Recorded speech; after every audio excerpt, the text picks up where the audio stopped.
Nah, untuk itu saudara kan dikasih oleh Tuhan Yesus Kristus. Kita tahu bahwa kebutuhan manusia, kejatuhan manusia ke dalam dosa.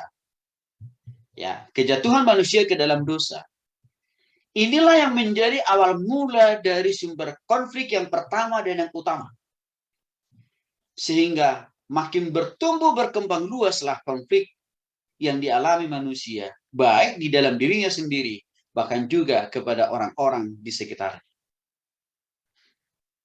Jadi, saudaraku yang dikasih oleh Tuhan Yesus Kristus, kalau ada pertanyaan, apa sih yang menjadi akar mula daripada konflik yang dialami oleh manusia? Tidak lain tidak bukan kejatuhan manusia ke dalam dosa. Yang artinya, ya, pertentangan, ya, yang dialami oleh Adam dan Hawa dengan Tuhan itu adalah bentuk model konflik yang pertama, yang perdana, bahkan yang paling paripurna dialami oleh manusia bersama dengan Tuhan. Ini konflik yang pertama. Setelah itu, muncullah konflik di dalam diri manusia itu sendiri. Ya. Tidak lama kemudian, konflik yang ada di dalam diri kita itu juga akan melahirkan konflik.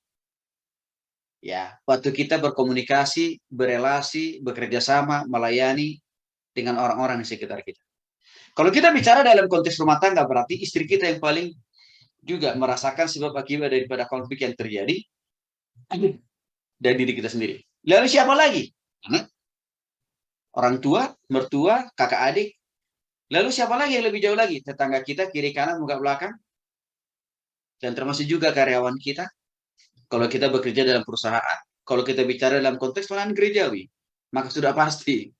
Ya, orang-orang yang bersama dengan kita di gereja itu. Di sana ada Pak Pendeta, Ibu Pendeta. Ya, di sana ada majelis, sintua, diaken. Di sana ada para pengerja.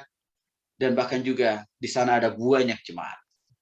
Nah, untuk itu saudara yang dikasih oleh Tuhan Yesus Kristus sore hari ini menjadi sangat relevan kalau kita membahas lebih dalam lagi ya berbagai konflik yang dapat dialami oleh manusia itu sendiri dan apa sebab akibat yang akan ditimbulkannya. Sekaligus kita akan bicara juga solusi, jalan keluar dari semua konflik-konflik yang terjadi di dalam diri manusia itu sendiri.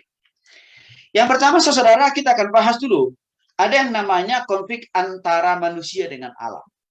Ya, di mana konflik antara manusia dengan Allah ini sebenarnya, saudaraku, ya, sangat jelas dan terasa waktu Adam dan Hawa jatuh ke dalam dosa. Ya. Di mana dalam Kejadian pasal 3 ayat 8 sampai 10, waktu Adam dan Hawa jatuh ke dalam dosa, saudaraku dikasih oleh Tuhan Yesus Kristus. Tuhan menghampiri Adam dan Hawa dan bertanya kepada Adam dan Hawa, "Di manakah engkau Adam dan Hawa?" Kita tahu Bapak Ibu bahwa waktu Adam dan Hawa sudah memakan buah terlarang itu kan mereka langsung ketakutan untuk bertemu, berjumpa, berkomunikasi dengan Allah. Maka mulai dari situlah ada konflik yang dialami oleh Adam dan Hawa kepada Tuhan. Maka mereka menjaga jarak, mereka ada gap dengan Tuhan. Sehingga waktu Tuhan memanggil mereka dalam Kejadian pasal 3 8 sampai 10, tidak langsung serta-merta juga Adam dan Hawa ya mau menghampiri Tuhan, malu-malu kucing lah kira-kira begitu saudara. Nah, Tuhan sebenarnya sudah tahu kenapa Adam dan Hawa itu malu-malu kucing, takut bertemu dengan Tuhan. Tuhan sudah tahu. Karena memang nyatanya, faktanya Adam dan Hawa sudah memakan buah terlarang itu saudara. Maka pada saat itulah Adam dan Hawa diusir dari Taman Eden itu sebagai implikasi, sebagai dampak dari konflik yang dialami oleh Adam dan Hawa dengan Tuhan. Diusirlah mereka dari Taman Eden itu dan mereka harus berusaha dengan sekuat tenaga, dengan segala cara untuk menafkahi diri mereka sendiri. Hukuman yang kedua dikenakan kepada Adam yang mewakili para kaum pria. Ya, harus bersusah payahlah Adam untuk menafkahi istri, anak-anak. Hukuman bagi sang perempuan yaitu Hawa yang mewakili perempuan di dunia ini. Dia akan selalu mengalami kesakitan yang begitu amat dalam dan sangat begitu sakit pada waktu dia melahirkan.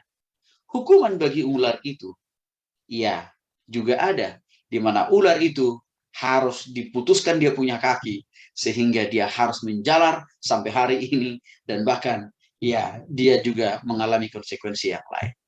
Nah, saudaraku yang dikasih oleh Tuhan Yesus Kristus, sekali lagi, kejatuhan Adam dan Hawa ke dalam dosa mengakibatkan konflik, dan konflik itu berakibat, ya, putusnya hubungan, putusnya komunikasi, ya, antara Allah, ya, dengan Adam dan Hawa.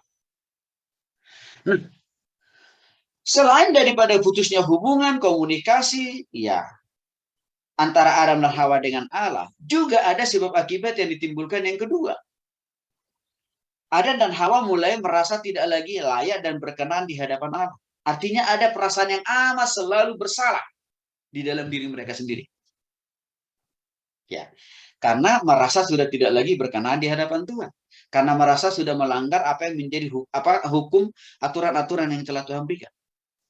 Sebenarnya hal yang sama, saudaraku, ini juga terjadi dalam diri kita sebenarnya. Ya, konsekuensi dosa Tuhan Adam dan Hawa ke dalam dosa itu membawa dampak juga kepada kita. Apa? Nah, yaitu dosa turunan. Salah satu akibat dosa turunan yang kita alami itu, Bapak Ibu, adalah kita pun, ya, mengalami distorsi hubungan komunikasi, ya, dengan Tuhan juga sebenarnya. Sehingga dalam hidup ini kita sering merasa Tuhan itu begitu amat jauh dengan kita. Jauh dengan kehidupan kita. Jauh pertolongannya di dalam usaha bisnis pekerjaan kita. Nah, implikasi dari kejatuhan Adam dan Hawa yang kedua ke dalam dosa tadi saya katakan tadi kan munculnya perasaan bersalah. Ini juga berimbas kok sampai ke kita hari ini. Contoh yang paling konkret aja Bapak Ibu. Ya, waktu kita melakukan satu kesalahan saja, itu langsung kita merasa nggak nyaman dalam hidup ini. Itu kita selalu merasa terintimidasi, terteror di hadapan Tuhan. Bahwa kita sudah tidak lagi layak di hadapan Tuhan. Itu kan implikasi dari konflik yang dialami Adam dan Hawa. Itu membawa imbas juga ke kita. Sama juga misalkan kalau kita mengalami konflik dengan istri kita. Ya, rekan sepelayanan atau rekan sekerja. Ya, pasti selalu ada rasa bersalah dalam diri kita. Dalam pengertian, langsung ada pikir, kok kenapa tadi saya ngomong sekasar itu ya? Kenapa tadi kok saya sampai sebrutal itu ya? Kira-kira begitu ya. Kok kenapa saya kok bisa salah mengambil keputusan seperti itu ya? Oke. Nah, konflik akibat kejatuhan Adam dan Hawa ke dalam dosa itu melahirkan konflik yang lain lagi, akibat konflik yang lain lagi Bapak Ibu. Di mana Adam dan Hawa juga mulai mereka saling gontok-gontokan. Masih ingatkah Bapak Ibu dalam Kejadian pasal 3, 11 sampai 13? Waktu Tuhan bertanya kepada Adam, itu, kenapa Adam engkau makan buah itu? Apa kata Adam? Bukan saya salah Tuhan. Yang memberikan buah terlarang itu kepada saya istri saya, Hawa. Nah, coba bayangin Bapak Ibu. Oke ya. Lalu Tuhan panggil Hawa. Hawa, kenapa engkau berikan buah itu kepada suamimu? Lagi-lagi Hawa juga tidak lagi mengakui dosa cepat-cepat, tapi justru dia apa? Mencari alibi atau mencari alasan dengan mempersalahkan ular, kan Bapak Ibu? Nah, jadi kita lihat di sini, konflik dengan Tuhan itu membawa dampak, ya, konflik terhadap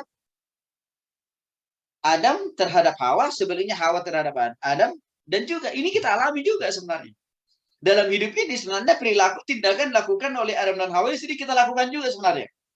Waktu kita melakukan satu dosa, satu kesalahan, di dalam pelayanan, dalam usaha pekerjaan dan bisnis, biasanya kita selalu mencari kambing hitam dulu Bapak Ibu. Iya kan? Artinya apa? Kita tidak mau serta-merta langsung mengaku dosa dan bertobat dan lalu memperbaiki semua. Enggak, itu belakangan biasanya.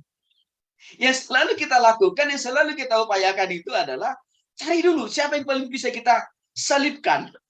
Siapa yang paling bisa kita persalahkan? Siapa yang paling bisa kita zolimi? Supaya kesalahan kita itu tidak terekspos, tidak ketahuan. Kan begitu Bapak Ibu. Jadi maksud saya dalam konteks ini, kita terimbas juga sebenarnya. Ya, konflik yang dialami oleh Adam dan Hawa dengan Tuhan itu dalam kehidupan kita hari-hari ini, Bapak Ibu. Nah, pasal 6 ayat 23 mengatakan, sebab upah dosa ialah maut, tetapi karunia Allah ialah hidup yang kekal dalam Kristus Yesus Tuhan kita. Kalau Adam tidak mengakhiri konfliknya dengan Tuhan, dengan tidak mengaku dosa dan kesalahannya, maka Adam itu pasti akan binasa. Ujungnya neraka alamat mereka. Sama juga, kalau kita tidak mau mengaku dosa dan bertobat kepada Tuhan, maka konflik kita atau sebab akibat dari dosa yang kita lakukan itu, Bapak Ibu yang dikasih oleh Tuhan Yesus Kristus, tidak akan pernah selesai. Tidak akan pernah tuntas. Bahkan lama-kelamaan dia akan bawa pada kehancuran dan juga pada kegagalan dalam semua hal. Maka dikatakan di sini, ya, Tuhan itu hebat. Dia tidak juga senang berkonflik dengan Adam dan Hawa. Sampai Adam dan Hawa dan mati, enggak. Dia juga tidak mau senang berkonflik dengan kita tiap-tiap hari, Bapak Ibu, enggak. Maka salah satu cara jalan yang diberikan Tuhan, ya, supaya kita itu ada jalan damai dengan dia. Dia menawarkan kasih karunia, dia menawarkan pengampunan, dia menawarkan kehidupan yang kekal. Lewat apa? Kematiannya di kayu salib. Artinya Bapak Ibu yang dikasih oleh Tuhan Yesus Kristus, harusnya pola ini, cara itu juga yang harus kita lakukan. Waktu kita menghadapi konflik dengan Tuhan, cara yang pertama yang harus kita lakukan, ayo cepat-cepat datang bertobat dan berubah di hadapan Tuhan, Bapak Ibu. Jangan lagi kita cari alibi, alasan sana sini, jangan. Kalau kita juga menghadapi konflik dengan orang-orang di sekitar kita, di gereja, di kantor, dalam usaha, pekerjaan, dan bisnis, kalau memang kita yang salah, udah lebih cepat kita mengakui kesalahan itu dan kita berjanji untuk tidak lagi mengulangi, bahkan tidak lagi memperoleh kesalahan yang baru. Maka dengan demikian, terhindarlah kita dari namanya kegagalan, kehancuran, dan kebinasaan. Bapak Ibu yang dikasih oleh Tuhan Yesus Kristus, saya berikan gambaran kepada kita dalam slide ini. Bagaimana, ya, dosa yang dialami oleh Adam dan Hawa itu memang sungguh real mengakibatkan konflik antara manusia, antara Adam dan Hawa, mewakili kita pada waktu itu. Dimana kalau kita lihat dalam gambar ini, Bapak Ibu, ya, kalau Bapak Ibu perhatikan di gambaran yang paling di bagian yang paling tengah ini ada ini adalah posisi hati setiap orang yang sedang berdosa. Inilah gambaran posisi hati dan Adam pada waktu itu, Bapak Ibu. Ya, dia dikuasai, hati dan pikirannya dikuasai oleh egonya, dikuasai oleh kedagingannya, dikuasai oleh nafsunya, ya, dikuasai oleh otaknya sendiri. Nah, dan itu dimulai dari hati. Maka Markus pasal 7 ayat 21 sampai 23 kan Bapak Ibu mengatakan segala sesuatu yang muncul dari hati, kenajisan, kesombongan, dan semua hal-hal yang lain itu akan mencemari, akan menajiskan, akan merusak, akan mempengaruhi ya pikiran, keinginan, dan perasaan. Itu yang mau digambarkan di sini sebenarnya. Nah, dan itu akan kita aktualisasikan dalam bentuk ketidakpercayaan total kepada Tuhan. Dan akibat lain yang akan ditimbulkannya, kita akan lebih sering bertolak belakang dengan Tuhan. Artinya apa? Kita akan cenderung memberontak terhadap Tuhan. Contoh konkretnya, Tuhan sudah bilang, tidak boleh berbuat dosa, tapi sengaja kita berbuat dosa. Kan itu salah satu bentuk pemberontakan. Nah, di sisi lain juga akan melahirkan tindakan penolakan. Maksudnya apa? Sudah Tuhan rancangkan hal-hal yang benar, hal-hal yang baik di dalam dan melalui kehidupan kita, tapi selalu kita tolak.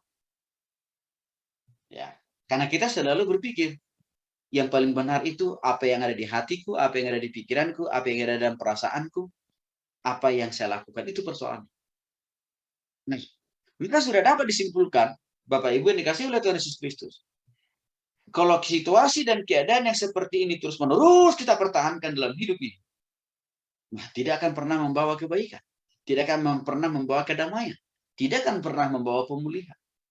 Baik hubungan kita dengan Tuhan, bahkan juga hubungan kita dengan istri, dengan anak, orang tua, rekan sekerja, dan bahkan juga rekan sepelayanan, Bapak Ibu. Karena kenapa? Karena Tuhan saja kita tolak kok. Karena Tuhan saja kita lawan kok. Ya, maka saya mau menjelaskan di sini betapa bahayanya sebenarnya kejatuhan manusia ke dalam dosa itu yang akan melahirkan dan mengakibatkan banyak konflik-konflik yang muncul dalam diri kita. Bukan hanya kepada Tuhan, tapi juga dalam diri kita sendiri dan juga dengan orang-orang di sekitar kita.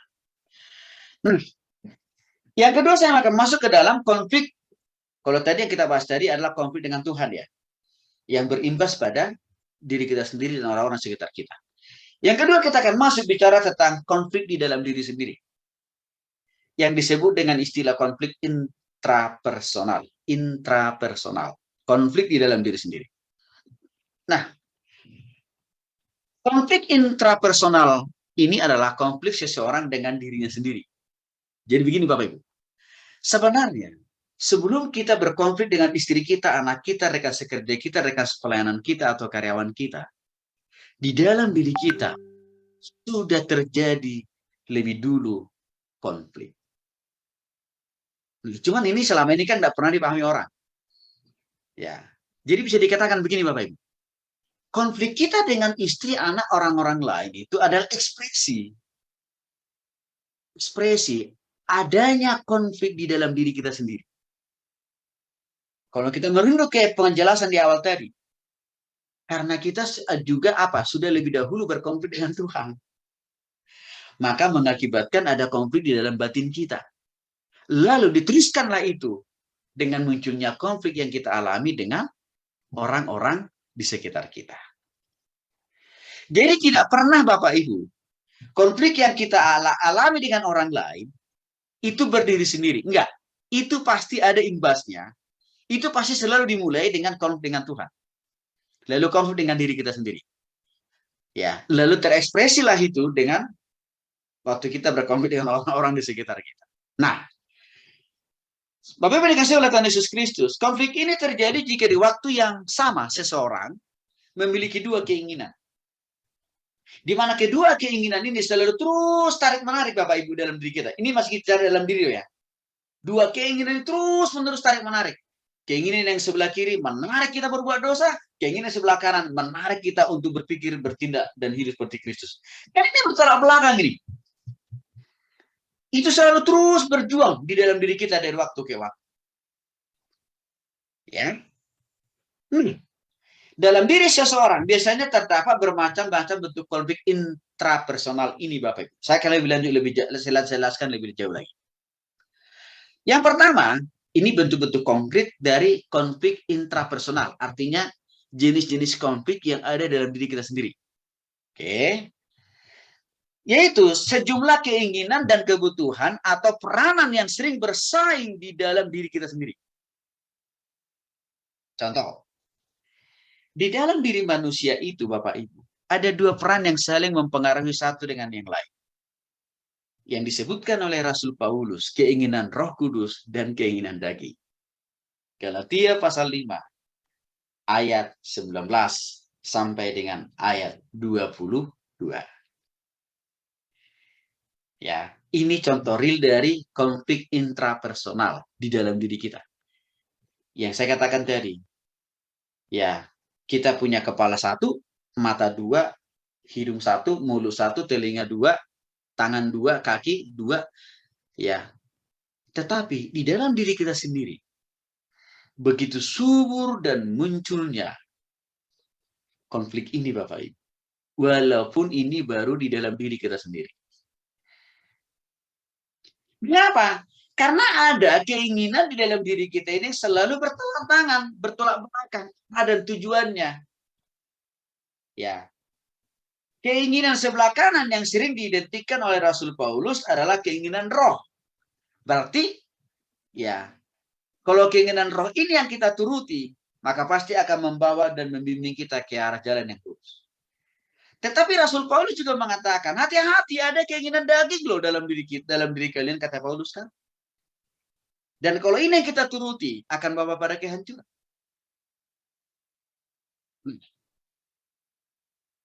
Apa yang dikasih oleh Tuhan Yesus Kristus? Kedua keinginan tadi, ya, kalau kita terus biarkan itu mereka berkonflik dari waktu ke waktu, akan membuat kita mengalami kendala, akan mengalami kesulitan dan kesusahan dalam menjalani hidup dan bahkan juga dalam menjalani pelayanan. Maka kita harus memutuskan, kita mau menuruti keinginan mana? Keinginan Roh Kudus kah? Atau keinginan daging? Bapak Ibu, saya coba jelaskan lebih jauh lagi bentuk-bentuk konkret dari keinginan dari Roh Kudus. Galatia pasal 5 ayat 22 sampai 23. Buah roh adalah kasih, sukacita, kesabaran, kemurahan, kesetiaan, kelemah lembutan, penguasaan diri. Itu adalah keinginan roh. Itu adalah yang Roh Kudus selalu menuntun dan mengarahkan kita untuk melakukan semua hal yang positif itu. Di sisi lain ada keinginan daging. Di dalam Galatia pasal 5, 19 sampai dengan 21. Dikatakan di sana, perbuatan daging telah nyata. Kecemaran, hawa nafsu, kedagingan, egoisme, individualisme, kesombongan, keserakahan. Itu dikatakan oleh Paulus dalam Galatia pasal 5 ayat 19 sampai dengan 21, Bapak Ibu. Dan dua keinginan tadi bertarung terus-menerus setiap detik, setiap menit, setiap jam, setiap hari, minggu, dan bulan, dan sampai akhir hidup kita selama kita hidup di dunia ini. Pertanyaannya, kita mau menyerahkan hati, kita mau menuruti keinginan yang mana? Kalau kita menuruti keinginan daging yang bernuansa negatif tadi, pasti akan melahirkan banyak konflik. Itu pasti. Bukan hanya konflik, tapi juga akan membawa pada kegagalan dan kehancuran, Bapak Ibu. Karena sudah jelas tadi ciri-cirinya, bentuk-bentuknya. Ya, perbuatan daging telah nyata, kesombongan, keserakahan, kan gitu. Tetapi kalau kita lebih menuruti keinginan Roh Kudus yang diidentifikasi tadi di dalam Galatia pasal 5 ayat 22 sampai 23, kasih, sukacita, kesabaran. Maka pasti kalau ini kita turuti, Bapak Ibu, ini akan mendatangkan kebaikan, kebenaran, damai sejahtera, sukacita, dan lain sebagainya. Maka Roma pasal 8 ayat 6 mengingatkan kita. Karena keinginan daging adalah maut, tetapi keinginan roh adalah hidup dan damai sejahtera. Artinya Bapak Ibu yang dikasih oleh Tuhan Yesus Kristus. Ini harus kita tangani konflik ini setiap hari loh Bapak Ibu. Harus kita tangani, harus kita selesaikan ini. Caranya bagaimana? Roma pasal 8 ayat 6 dikatakan di sini. Jangan menuruti keinginan daging. Karena itu akan mendatangkan kegagalan, kehancuran, dan bahkan juga kebinasaan. Mau. Tetapi turutilah keinginan Roh Kudus. Karena akan mendatangkan hidup yang lebih baik. Ya. Dan hidup yang lebih damai dan tenang. Kuncinya untuk mengatasi persoalan konflik yang satu ini, hendaklah kita selalu hidup dipimpin dan dipenuhi oleh Roh Kudus.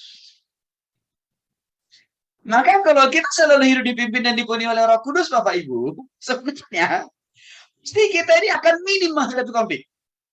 Dengan istri, dengan anak, mertua, orang tua, rekan sepelayanan, rekan sekerja, pasti akan minim kita menghadapi konflik. Kalau kita selalu hidup dipimpin oleh Roh Kudus. Kalaupun ada konflik yang terjadi, pasti Roh Kudus yang sama di dalam diri kita akan menolong dan memampukan kita, memberikan kita hikmat, bijaksana, dan kuasa untuk mengatasi konflik dengan orang-orang lain. Tapi kalau kita tidak hidup dipimpin oleh Roh Kudus, berarti kan kita menuruti keinginan daging, kan Bapak Ibu? Maka akan subur konflik di dalam diri kita. Dan suburnya konflik di dalam diri kita juga akan menyuburkan juga konflik di keluarga kita, di dalam usaha, pekerjaan, dan pelayanan kita. Itu udah pasti. Maka Bapak Ibu yang dikasih oleh Tuhan Yesus Kristus, ya, ini harus kita tahu cara mengatasi ini. Ya. Maka seringkali ada orang bertanya begini, Pak Tony, hamba-hamba Tuhan itu kan tahu firman Tuhan. Iya, betul. Mereka kan orang-orang yang 24 jam melayani Tuhan. Saya bilang. Lalu pertanyaannya begini, kok kenapa seringkali hamba Tuhan menjadi pemecah belah gereja? Kan gitu ya. Kenapa ada sebagian hamba Tuhan menjadi provokator hancurnya sebuah pelayanan? Jawaban saya nggak ribet-ribet. Nggak susah. Karena di sini titik persoalan. Satu, karena hamba Tuhan itu, pelayan Tuhan itu juga orang berdosa. Oke. Yang kedua, kalaupun dia hamba Tuhan, kalaupun dia pelayan Tuhan, dia juga belum tentu hidup dipimpin oleh Roh Kudus. Maka itulah yang menjadi sebab musabab kenapa seseorang hamba Tuhan besar, dia bisa jatuh ke dalam dosa. Bisa saja dia salah mengambil keputusan. Bisa saja dia menjadi penghancur sebuah pelayanan atau sebuah gereja. Itu Bapak Ibu. Maka saya berharap nih, mari Bapak Ibu kita aplikasikan ini dalam diri kita ya. Minimal. Ini menolong diri kita sendiri supaya kita tidak menjadi sumber konflik, Ya, di keluarga, di dalam usaha, pekerjaan, dan bisnis Bapak Ibu. Ini penting. Oke, saya kasih gambaran yang lebih singkat saja, supaya lebih jelas kita pahami. Coba Bapak Ibu saudara perhatikan lingkaran yang nomor 1. Ya, lingkaran ini kan memberikan sebuah potret, gambaran hati kita. Lingkaran ini menggambarkan hati kita. Sedangkan di dalam lingkaran itu ada kursi. Kursi itu menjelaskan, menggambarkan tata hati. Dan di atas kursi itu ada huruf S. Apa itu artinya huruf S? Ya, dikuasai oleh keinginan diri sendiri. Ini yang dimaksud dengan keinginan daging. Jadi, yang memimpin, menguasai, mengendalikan hati orang ini, keinginan dirinya sendiri. Lalu di manakah Kristus? Kalau Bapak Ibu saudara perhatikan, Kristus yang saya gambarkan dengan salib ada di luar kehidupan orang ini. Artinya apa? Bisa saja orang ini agamanya Protestan atau Katolik. Bisa saja orang ini hamba Tuhan, pelayan Tuhan. Bisa saja orang ini hafal dan pasti isi Alkitab, Bapak Ibu. Tetapi karena bukan Yesus yang diwakili oleh salib tadi menguasai hatinya, yang tidak memimpin hati dan pikirannya, maka apa yang terjadi? Bisa saja tindak tanduk dan keputusan orang ini menjadi penghancur dalam sebuah pelayanan. Bisa saja dalam kehidupan rumah tangga orang ini berantakan. Karena kenapa? Karena yang menjadi Tuhan di dalam hatinya, hidupnya, bukan Yesus. Maka kalau Bapak Ibu saudara perhatikan, ada di situ lingkaran-lingkaran yang sangat tidak beraturan tuh. Ada yang sangat kecil, ada yang sedang, ada yang besar. Dan posisinya tidak beraturan Bapak Ibu lingkaran itu. Apa arti lingkaran-lingkaran kecil itu yang warna hitam itu Bapak Ibu? Itu menunjukkan seringkali keputusan orang ini salah. Seringkali tindakan orang ini melahirkan konflik yang lebih besar bagi orang-orang sekitar. Misalkan, kalau di rumah tangga, dia mengambil keputusan, dia mengambil sebuah tindakan, itu justru melahirkan konflik bagi istri dan anak-anaknya. Kalau dia dalam pelayanan, sama. Keputusan dan tindakan yang diambil itu justru memecah belah, menghancurkan gereja dan pelayanan. Kalau dia di dalam dunia pekerjaan, keputusan dan tindakan yang diambil juga menjadi kehancuran dari sebuah usaha pekerjaan dan bisnis itu sendiri. Tentu Bapak Ibu, bukan kita tidak mau. Ya, segala keputusan tindakan kita itu membawa pada konflik. Tapi kita mau. Segala keputusan dan tindakan kita itu kan harus lebih baik kan Bapak Ibu. Maka untuk itu kita harus memiliki pola kehidupan seperti lingkaran nomor 2 Bapak Ibu. Bisa diperhatikan. Kalau Bapak Ibu sudah perhatikan lingkaran nomor 2 ini sangat jauh berbeda. Di mana kursi tadi di lingkaran kedua ini yang berotoritas di atas kursi itu atau di atas hati orang ini adalah Kristus. Berarti kan dia sudah bertobat oleh Kristus itu. Dan juga apa? Hidup dipimpin oleh Roh Kudus. Bagaimana dengan keinginan-keinginan dagingnya? Dikendalikan dan diarahkan oleh Kristus melalui Roh Kudus. Sehingga keinginan daging yang tadi yang kadang-kadang mengganggu yang kadang-kadang mengarahkan kita untuk melakukan hal yang negatif itu sudah dikontrol dan dikendalikan oleh Roh Kudus yang sudah ada dalam hati kita. Sehingga kalau kita lihat lingkaran-lingkaran yang warna hitam yang kecil tadi di lingkaran kedua ini kan jauh lebih teratur kan Bapak Ibu. Susunannya juga jauh lebih sempurna. Apa artinya Bapak Ibu? Keputusan dan tindakan orang yang tiap-tiap detik, hari, minggu, bulan hatinya dipimpin dan dikuasai oleh Roh Kudus. Minim menghadapi konflik. Kalaupun ada konflik, justru konflik itu dapat diselesaikan dengan baik. Makna lain dari lingkaran ini apa? Segala yang dia putuskan, segala yang dia lakukan itu mendatangkan kebaikan. Dan membuahkan berkat. Buat dirinya, buat keluarganya, buat orang-orang yang dilayani, dan juga meninggikan nama Tuhan.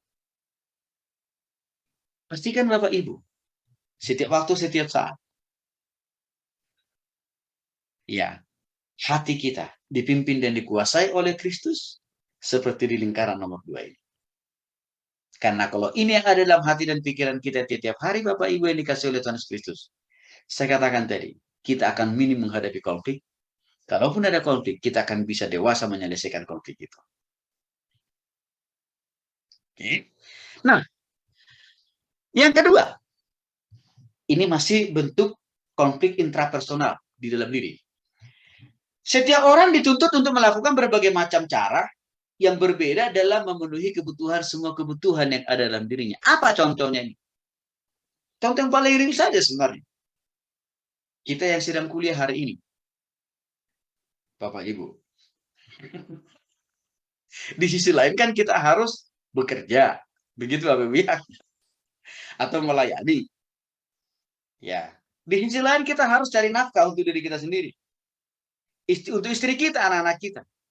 Bahkan juga mungkin kita harus berpikir keras. Bagaimana usaha, pekerjaan, bisnis, serta pelayanan yang sedang kita lakukan. Juga harus mensejahterakan hidup banyak orang. Kan begitu Bapak Ibu. Lalu di sisi lain kita juga jadi mahasiswa. Begitu kan Bapak Ibu kan? Nah, semua ya aktivitas tadi, tanggung jawab tadi, kalau kita tidak kelola dengan benar, kalau kita tidak manage waktu, tenaga, dan hidup kita dengan tepat, bisa melahirkan konflik itu. Ya, nah, bukan untuk itu Bapak Ibu yang dikasih oleh Tuhan Yesus Kristus. Pemazmur 90 ayat 12 mengatakan begini, ajarlah kami menghitung hari-hari kami sedemikian, sehingga kami beroleh hati yang bijaksana. Artinya begini Bapak Ibu, memang di sisi lain kita adalah sebagai seorang bapak rumah tangga, ibu rumah tangga, harus menafkahi kebutuhan istri dan anak kita, harus memikirkan pelayanan, pekerjaan, usaha, bisnis kita. Tapi tidak perlu itu harus menjadi sumber konflik. Di sisi lain tadi kan kita mahasiswa ya. Tidak perlu itu harus jadi sumber konflik itu dengan berbagai banyak aktivitas tanggung jawab itu. Asal-asal kita tahu cara mengatasinya. Caranya bagaimana? Kata Pemazmur 90 ayat 12. Ajarlah kami Tuhan menghitung hari-hari kami. Artinya apa? Kita harus bisa mengelola, membagi, mempergunakan setiap detik, setiap menit, setiap jam, hari, minggu, bulan, dan tahun kehidupan kita ini dengan benar. Artinya apa? Jangan lagi ada waktu yang kosong kita gunakan untuk nonton sinetron. Sehingga kita tidak lagi mengerjakan pekerjaan kita sebagai kepala rumah tangga. Atau contoh yang lain nih. Ya, bagi kaum bapak-bapak kan, janganlah sampai misalkan hanya mau belain nonton tinju atau nonton bola, Bapak Ibu ya. Kita lupa tugas tanggung jawab kita sebagai suami. Kita lupa bahwa hari Sabtu sore kita kuliah. Nah itu contoh kan gitu. Jadi kita manage lah, kita kelola lah. Ya, karena saya bilang begini Bapak Ibu. Justru orang yang banyak waktu kosongnya, kalau dia tidak mengelolanya, kalau dia tidak mempergunakannya dengan baik, ya ini akan menjadi potensi bagi orang ini untuk melakukan suatu tindakan dan keputusan yang salah. Jadi saya sangat senang di tengah-tengah kesibukan Bapak Ibu masih mau tetap mempergunakan sebagian waktu yang masih ada untuk belajar firman Tuhan lewat perkuliahan seperti ini. Karena dengan kita tetap mempergunakan waktu kita yang sangat-sangat padat ini untuk tetap belajar firman Tuhan, maka ini akan menolong memperlengkapi kita Bapak Ibu untuk lebih dewasa menata dan mengelola hidup kita. Karena firman Tuhan yang kita renungkan, yang kita baca, yang kita pelajari setiap Sabtu begini, pasti akan bermanfaat. Menjadi asupan makanan rohani. Ya, yang juga akan menjadi kekuatan bagi kita dalam menghadapi konflik dalam rumah tangga, usaha, pekerjaan, dan bisnis kita. Ya, jadi kelola waktu dengan baik. Jadi ada hal-hal memang yang harus kita pangkas Bapak Ibu. Karena kita kan saya katakan tadi sudah nambah tugas baru, yaitu jadi mahasiswa kan. Berarti ada yang harus kita pangkas. Apa itu tadi? Kalau tadinya kita masih ada waktu untuk nonton bola sampai larut malam begitu ya, itu harus dipangkas itu. Kalau tadinya hobi kita itu ya nonton tinju sampai subuh, itu harus kita pangkas itu Bapak Ibu. Kalau kita mau maju. Ya. Bahkan waktu jam tidur kita sekalipun. Ya, perlu kita manage ulang. Perlu kita ya jadwalkan ulang. Nggak usah jauh-jauh Bapak Ibu. Saya tiap-tiap hari tidurnya itu hanya cuma 3 jam. Cuma 3 jam. Gitu. Nah, Karena kadang-kadang begini, saya paksakan pun tidur, tapi otak saya terus berpikir terus. Yang kerjaan yang ini belum selesai loh, Ton. Yang itu belum selesai loh, Ton. Gitu tuh. Sehingga kadang-kadang kalau saya sulit tidur, Bapak Ibu, ya apa yang saya lakukan? Udah, saya ambil laptop saya, udah saya kerja lagi. Nah, ini kan produktif. Nah, sehingga kalau sudah lelah, ya udah tidurnya langsung lebih efektif juga. Nah, itu contohnya Bapak Ibu ya. Itu contohnya. Jadi jangan sampai karena banyaknya tanggung jawab yang kita kerjakan, kesibukan yang harus kita lakukan, akhirnya kita jadi marah-marah sama orang lain. Nggak boleh. Nah, seringkali saya lihat itu loh. Ya, nggak boleh. Akhirnya kita jadi marah-marah sama istri, marah-marah sama anak. Begitu kita hari Minggu pun kita maki-maki jemaat. Itu nggak boleh. Dewasalah kita mengelola waktu kita, Bapak Ibu ya. Dewasa. Jadi nggak boleh jadi kita menjadi sumber konflik bagi orang lain. Nah, yang kedua saya lanjutkan dulu. Yang ketiga, ini masih bagian konflik di dalam diri kita, ya, intrapersonal. Banyaknya halangan yang terjadi di antara dorongan dan tujuan yang muncul di dalam diri manusia. Contoh paling konkret aja misalkan, semua orang di dunia ini kan Bapak Ibu pasti punya impian dan harapan, ya, cepat-cepat kaya. Kalau pendeta, cepat-cepat jadi pendeta besar. Begitu kan? Kalau jadi pengusaha, oh maunya menjadi orang terkaya besok pagi. Gitu. Nah, biar semua orang punya impian itu kok. Semua orang punya harapan itu kok. Nah, tapi pertanyaannya begini. Harapan atau impian, kalau tidak ditindaklanjuti dengan action, nah, itu hanya sekedar menjadi mimpi. Oke, Bapak Ibu ya. Sekali lagi. Cita-cita, harapan, impian, kalau tidak ditindaklanjuti dengan action, tindakan dan perbuatan, sampai Tuhan Yesus datang, cita-cita, impian itu hanya akan menjadi mimpi. Oke, Bapak Ibu ya.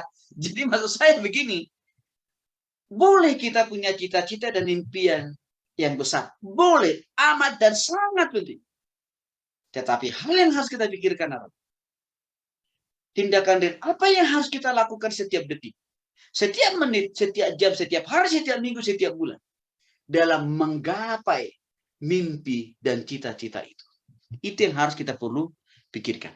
Kalau enggak, ya, kalau kita hanya berhenti pada cita-cita dan impian, maka kehadiran kita dimanapun dalam situasi apapun akan konflik. Karena kita akan selalu menuduh orang lain menjadi penyebab kita tidak bisa mencapai cita-cita kita. Karena kita akan menjadi menghakimi orang lain menjadi penghalang dari impian kita. Maka untuk itu Bapak Ibu yang dikasih oleh Tuhan Yesus Kristus, Amsal pasal 13 ayat 4 mengatakan, hati si pemalas penuh keinginan, tetapi sia-sia, sedangkan hati orang rajin diberi kelimpahan. Jadi, dalam konteks ini pengamsal mau mengingatkan kita, boleh punya cita-cita setinggi langit, boleh silakan. Tetapi, marilah kita juga mempergunakan tangan, pikiran, dan kaki kita ini semaksimal mungkin untuk menggapai cita-cita setinggi langit itu. Jadi jangan hanya sekedar cita-citanya digantung, kan gitu ya. Tapi tindakan real yang dia lakukan tiap hari, minggu, bulan, dan tahun tidak ada. Itu tidak akan pernah mencapai cita-cita itu. Saya kasih contoh. Kalau kita seorang pengusaha, misalkan kita rindu pendapatan kita, omset kita tiap bulan, ya 1 M misalkan. Berarti usaha dan kerja keras yang harus kita lakukan tidak boleh biasa-biasa. Seperti yang biasa-biasa orang lain lakukan. Tapi harus 2 kali lipat usaha dan kerja keras kita. Bila penting saya sering katakan begini, kepala menjadi kaki dan kaki menjadi kepala. Artinya apa? Usaha dan perjuangan kita harus 2 kali lipat dibanding daripada orang. Karena kenapa? Karena kita kan punya cita-cita yang tinggi kan. Sama juga sebagai hamba Tuhan, Bapak Ibu jangan lupa. Kalau kita mau, ya, semakin banyak orang yang kita jangkau bagi Kristus, Semakin banyak orang yang kita gembalakan, yang kita muridkan, yang kita pimpin. Sama juga. Berarti kita harus melayani lebih keras lagi. Dibanding daripada pendeta-pendeta hamba-hamba Tuhan yang masih tidur. Ini saya katakan tadi. Jam tidur kita sekalipun harus dipotong. Ya. Karena dikatakan, ya hati si pemalas, penuh keinginan gitu. Penuh mimpi dia. Penuh cita-cita dia. Tapi hanya sekedar menjadi cita-cita. Tapi hanya sekedar menjadi mimpi belaka. Sedangkan hati orang rajin. Rajin, kita ingin Bapak Ibu ya. Diberi kelimpahan. Mungkin Bapak Ibu berpikir begini, Pak Tony, rasanya saya sudah termasuk pengusaha karyawan atau hamba Tuhan yang rajin loh Pak. Oke. Gitu ya. Udah hampir sama seperti kata Pak Tony. Kaki menjadi kepala, kepala menjadi kaki. Oke. Masih gini-gini aja. Ekonomiku, usahaku, bisnisku, pelayananku. Mana kata firman Tuhan Pak Tony? Tak dulu. Ya, jangan salah sangka dulu sama Tuhan. Bapak Ibu, bukankah firman Tuhan yang berkata kepada kita, apa yang kamu tabur, apa yang kau tuai? Intinya apa? Setiap usaha, jerih lelah, kerajinan yang kita lakukan tidak pernah alfa di hadapan Tuhan. Tidak pernah nol di hadapan Tuhan. Semuanya dilihat, dinilai, dicatat baik-baik oleh malaikat-malaikat surgawi. Akan tiba masa dan waktunya Tuhan akan limpahkan berkatnya yang melimpah. Maka untuk itu juga penulis Injil mengatakan, engkau setia dengan perkara kecil, Tuhan akan percayakan perkara besar. Tidak ada dari Bapak Ibu, karena kebetulan saya melayani banyak para pengusaha. Tidak ada pengusaha yang sukses, tidak ada hamba Tuhan yang sukses. Kalau dia bukan seorang pekerja keras, kalau dia bukan seorang hamba Tuhan yang setia, enggak ada. Jadi, ini yang Alkitab katakan kepada kita, ini yang Alkitab ajarkan kepada kita. Supaya ini tidak menjadi konflik, Bapak Ibu sekali lagi, kita harus bekerja lebih keras, kita harus melayani lebih keras. Sesulit apapun kendala yang kita alami hari ini, Tuhan menghargai dan pasti Tuhan akan melimpahkan berkat. Bagian D, sumber konflik intrapersonal dalam diri yang seringkali muncul. Terdapatnya aspek positif maupun negatif yang menghalangi manusia dalam mencapai tujuannya. Saya ulangi, terdapatnya aspek positif maupun negatif yang menghalangi manusia dalam mencapai tujuannya. Apa contoh konkret? Simpel saja Bapak Ibu. Pada waktu kita diperhadapkan pada pilihan yang sulit. Ya, contoh. Ya, yang paling real. Misalkan kita punya sahabat nih, rekan sepelayanan atau punya bawahan lah kalau dalam pekerjaan. Orang ini dulu sangat kita percaya. Karena jujur, ya, dan dapat dipercaya. Tapi tiba-tiba orang ini melakukan kesalahan. Mungkin juga mencuri uang atau menyalahgunakan ya kepercayaan yang kita berikan. Apakah persembahan gereja, apakah kas perusahaan kan gitu. Bagaimana sikap kita menghadapi? Kan dilema. Apalagi mungkin kalau kita masih ada hubungan saudara dengan orang ini kan. Di mana posisi kita, Bapak? Ayo. Kita mau som-som kuku, udahlah, anggap aja itu nggak ada. Oke. Lalu kita berpikir begini, aduh, kalau nanti saya tegur, apalagi dia ini majelis sponsor utama di gereja di mana kita melayani. Kalau saya tegur dia, aduh nanti dia tersinggung. Kalau dia tersinggung, dia nggak mau lagi dukung pelayanan saya. Lalu dengan alasan itu, kita mau membiarkan dosa itu. Bapak Ibu jangan lupa ya, itu akan melahirkan lebih banyak lagi konflik. Maka firman Tuhan memberikan kita arahan di dalam Wahyu pasal 3:16. Jadi karena engkau suam-suam kuku dan tidak dingin atau panas, aku akan memuntahkan engkau dari mulutku. Apa yang mau diajarkan? Prinsip apa yang diajarkan Wahyu pasal 3:16? Katakan ya kalau ya, katakan tidak kalau tidak. Kalau orang itu mungkin sahabat, sanak pemilih saudara, kita melakukan kesalahan. Jangan dibiarkan. Karena kalau kita biarkan, itu akan melahirkan konflik yang baru di kemudian hari. Buat diri kita, bahkan juga buat orang-orang lain. Artinya kalau itu bendahara kita mungkin di dalam perusahaan. Jangan didiamkan masalah itu, konflik itu Bapak Ibu. Selesaikan aja. Artinya apa? Tidak harus langsung dipecat kan? Tentunya enggak. Enggak. Enggak. Tapi kan bisa saja kita panggil dia. Oke. Lalu kita kasih tahu dia di mana soal masalah yang dia buat dan akibatnya. Lalu setelah itu kita sampaikan kepada dia, ini kesalahan loh. Lalu kita tidak lanjuti, kita minta dia untuk mengakui kesalahannya, dan kita dorong dia untuk berjanji tidak lagi mengulangi kesalahan yang sama ataupun juga membuat kesalahan yang baru. Saya melihat begini Bapak Ibu. Salah satu yang menjadi pemicu yang akhirnya sebuah pelayanan, sebuah usaha dan pekerjaan itu bisa meletus dia. Ya, bisa bubar itu pelayanan, bisa bubar itu perusahaan. Karena seringkali masalah-masalah yang begini tidak diselesaikan sejak dari awal. Karena apa? Kita orang Indonesia ini kan sangat kental dengan budaya sungkanisme. Yaitu apa? Budaya nggak enakan. Walaupun kita tahu sebenarnya itu salah. Jadi kita biarkan.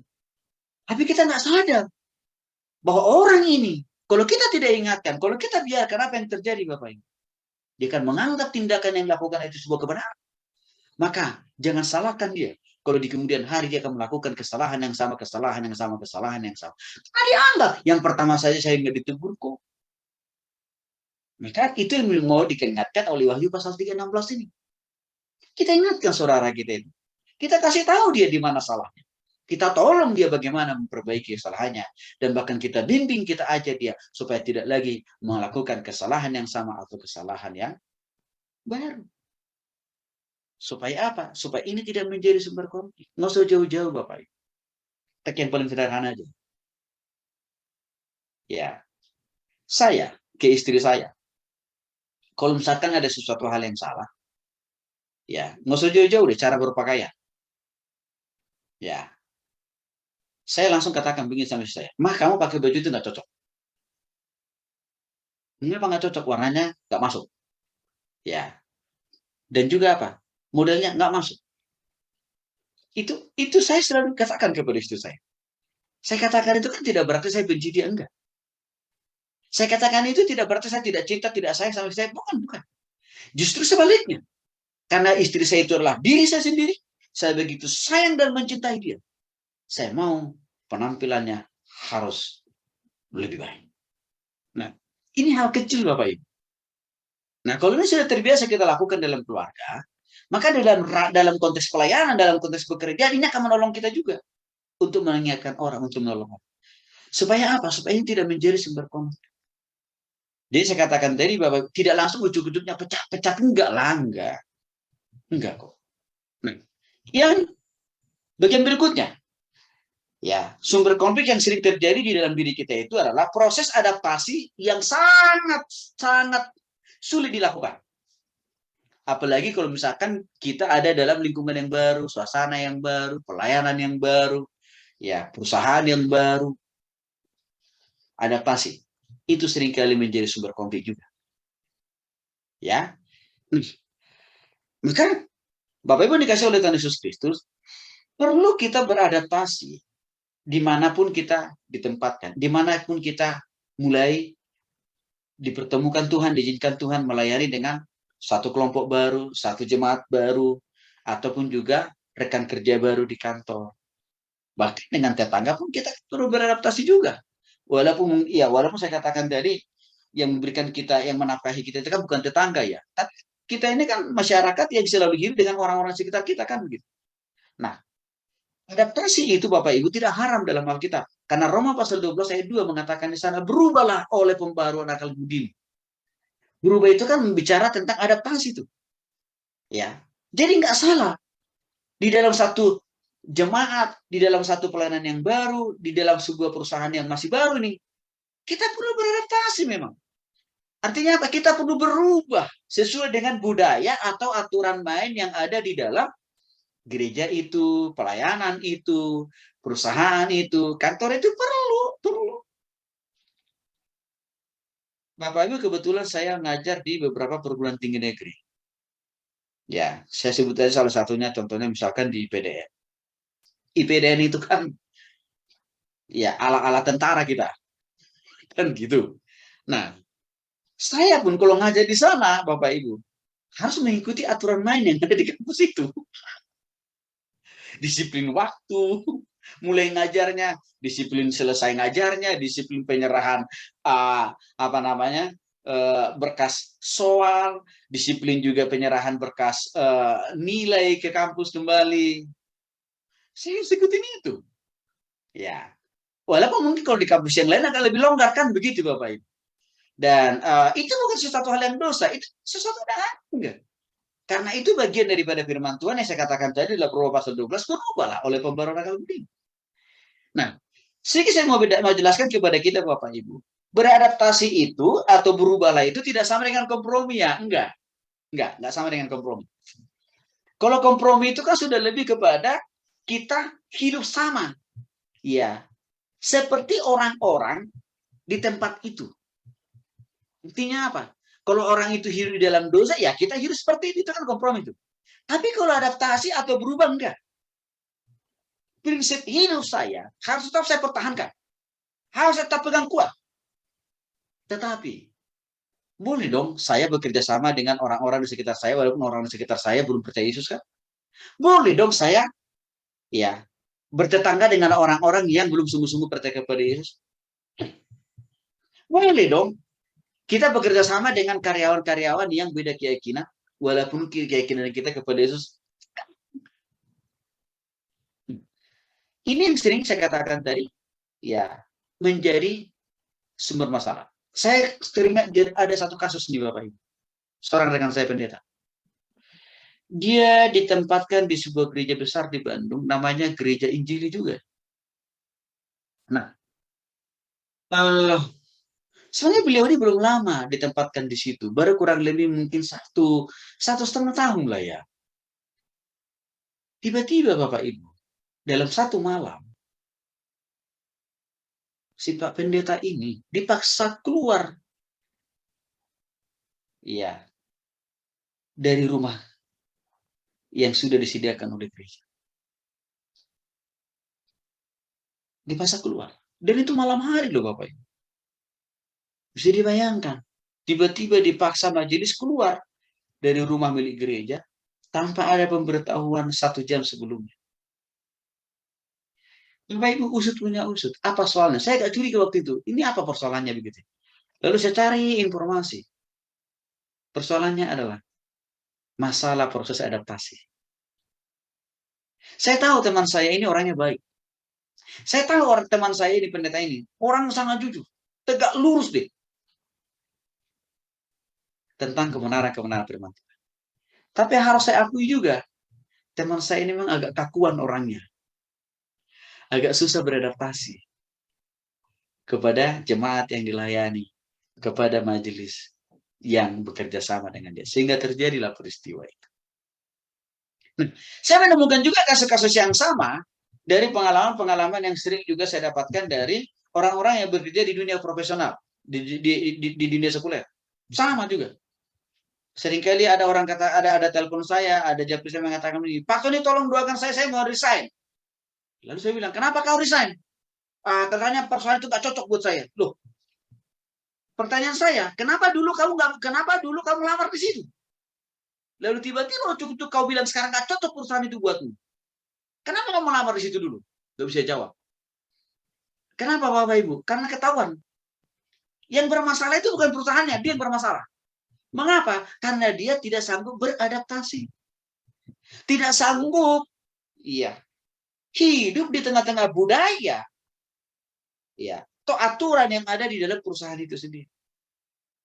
Maka seringkali saya katakan kepada orang-orang seperti ini, kamu bekerja, melamar di perusahaan tempatnya di dunia lain sekalipun, saya bilang, tidak ada konflik saya bilang.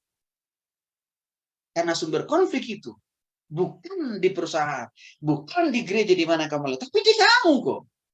Karena tidak mampu beradaptasi berubah sesuai dengan budaya yang ada di dalam organisasi, perusahaan, pelayanan, atau gereja itu sendiri. Nah, yang berikutnya Bapak Ibu, konflik dengan orang lain. Ini namanya konflik interpersonal. Kalau tadi konflik di dalam diri kita namanya konflik intrapersonal. Sekarang masuk kita konflik interpersonal. Berarti konflik ini bicara tentang kita dengan orang luar. Oke. Nah, konflik interpersonal adalah pertentangan antara seseorang dengan orang lain yang disebabkan karena pertentangan kepentingan. Jadi ada kepentingan yang berbeda, ada keinginan yang berbeda, ada tujuan yang berbeda, ada misi yang berbeda, ada visi yang berbeda, ada kebutuhan yang berbeda antara kita dengan orang-orang di sekitar kita. Dan bisa juga ini diakibatkan karena ada perbedaan status, posisi, jabatan, ya. Bisa juga ini bisa dipengaruhi oleh apa? Ya, tempat di mana kita melayani. Ya.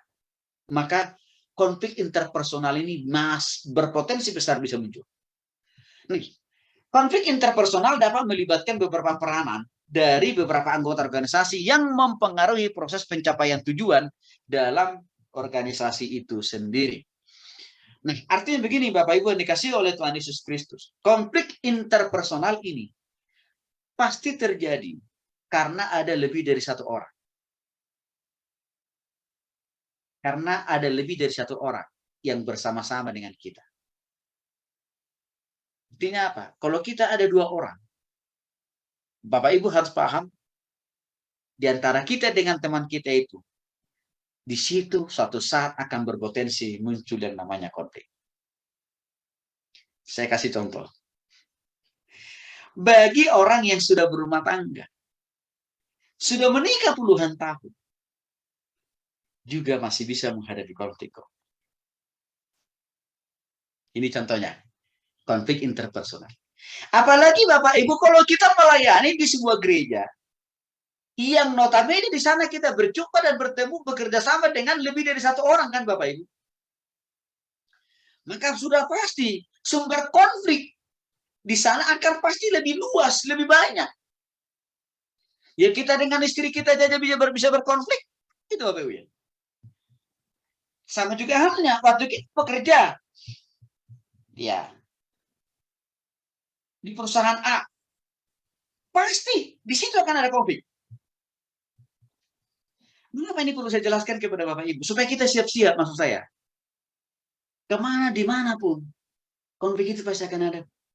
Tapi yang paling terpenting bagaimana kita dewasa. Bagaimana kita harus lebih cakap menyelesaikan, menghadapi, menuntaskan setiap konflik yang ada. Mengapa saya katakan tadi di dalam hubungan suami istri sekalipun juga bisa berpotensi ada konflik. Walaupun sudah puluhan tahun usia pernikahan. Karena kita dengan istri kita juga adalah orang berdosa kan Bapak Ibu. Saya sudah jelaskan tadi di awal, dampak dari dosa itu mengakibatkan konflik juga kan gitu. Apalagi kalau kita berjumpa di dalam sebuah pelayanan. Jangan lupa Bapak Ibu, orang-orang yang dalam pelayanan yang sama juga belum tentu sudah pada bertobat semua kan. Orang-orang berdosa juga kok. Wah, Pak Tony, kalau ketemu sesama hamba-hamba Tuhan, pendeta-pendeta pasti nggak ada konflik. Siapa bilang? Konflik di antara pendeta-pendeta itu tinggi kok. Persaingan di antara pendeta-pendeta itu juga tinggi kok. Cuman biasanya nggak terrespons sejemaat. Ketahuannya itu kalau kumpul antara sama pendeta biasanya. Begitu. Ya, apalagi kalau di dunia usaha dan bisnis, konfliknya juga tinggi kok. Karena kenapa? Di sana lebih berpotensi kita menemukan orang-orang yang belum bertobat total kan Bapak Ibu. Nah, maksud saya, kita harus paham, kita harus sadari, konflik interpersonal ini real loh Bapak Ibu. Ada ini. Nah, pertanyaannya kan, bagaimana kita dewasa menghadapi? Kita lihat. Saya kasih contoh gambar di sini Bapak Ibu. Kalau Bapak Ibu sudah perhatikan di gambar yang sebelah, gambar biru ya, itu menjelaskan sekali lagi, ya saya senang pakai lingkaran karena lebih detail saya bisa menjelaskan. Ya, lingkaran ini kan menjelaskan suasana hati kita. Di mana gambar kursi itu tata hati, dan ego, keinginan daging ya, itu menguasai hati kita. Di mana posisi Kristus? Yang saya gambarkan dengan tadi, di luar kehidupannya. Keinginan-keinginannya ini saya gambarkan dengan titik-titik yang lingkaran-lingkaran yang warna hitam itu tidak tersusun dengan rapi, berantakan. Ini gambaran kehidupan orang yang berdosa. Oke, Bapak Ibu ya. Kita menemui pasangan di rumah 11-12. Yang saya kasih gambar warna hijau. Sama itu gambarnya. Artinya apa? Istri sama-sama belum bertobat. Suami istri sama-sama berdosa. Bayangin Bapak Ibu. Suaminya orang berdosa, istrinya orang berdosa. Ketemu, apa yang terjadi? Konfliknisasi.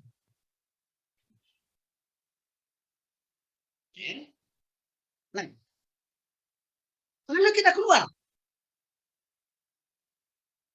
Bekerja, melayani. Ketemu lagi kita. Dengan orang-orang juga yang sama-sama orang berdosa yang notabene belum bertobat kan Bapak Ibu. Siapa mereka-mereka ini? Bisa juga teman-teman sesama pendeta kan? Bisa juga teman-teman sama pelayan Tuhan loh. Bisa juga sesama teman-teman majelis diaken sintua kan gitu bisa. Sama-sama orang berdosa kan? Ketemu, apa yang terjadi? Konfliknisasi. Di tengah dunia usaha dan pekerjaan sama. Kita juga lebih menjumpai lagi di sana, lebih masif, lebih banyak lagi orang yang belum bertobat, orang berdosa. Apa yang terjadi? Konfliknisasi.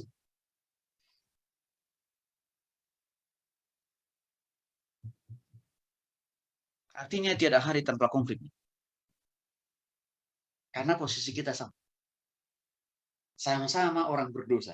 Sama-sama orang belum bertobat. Ini contoh bagaimana konflik ya antara kita dengan orang lain itu pasti akan ada. Nggak bisa kita tiadakan. Nggak bisa selalu kita hindari. Maka untuk ini harus kita atasikan persoalan ini Bapak. Caranya bagaimana? Yang pertama, Bapak Ibu yang dikasihi oleh Tuhan Yesus Kristus. Konflik interpersonal akan saya jelaskan dulu dibagi beberapa jenis. Satu, ada namanya konflik antar individu-individu dengan kelompok. Berarti satu orang nih, kita sendiri berkonflik ya dengan orang lain atau juga kita sendiri berkonflik dengan kelompok lain. Siapa nih kelompok lain? Misalkan nih, kalau kita pendeta nih, ya kita berkonflik dengan para majelis. Begitu ya. Kalau kita di dunia perusahaan, ya kita manajer berkonflik dengan karyawan kita. Kita owner berkonflik dengan anak buah kita. Itu kira-kira ini maksudnya. Oke. Terus Bapak Ibu, dikatakan di sini, ya, kita berada dalam satu kelompok di mana kita dan anggota kelompok lainnya harus menyelesaikan satu tugas proyek. Harus menyelesaikan satu tugas pelayanan. Ya. Taruhlah misalkan ini kita bentuk satu kepanitiaan ya. Kalau di gereja kepanitiaan Natal lah. Udah kita bentuk. Mulai dari penasehatnya, ketuanya, bendaharanya, sekretarisnya, macam-macam dan lain sebagainya. Ya, tiba-tiba ketuanya mundur. Gimana Bapak Ibu? Melahirkan konflik kan Bapak Ibu?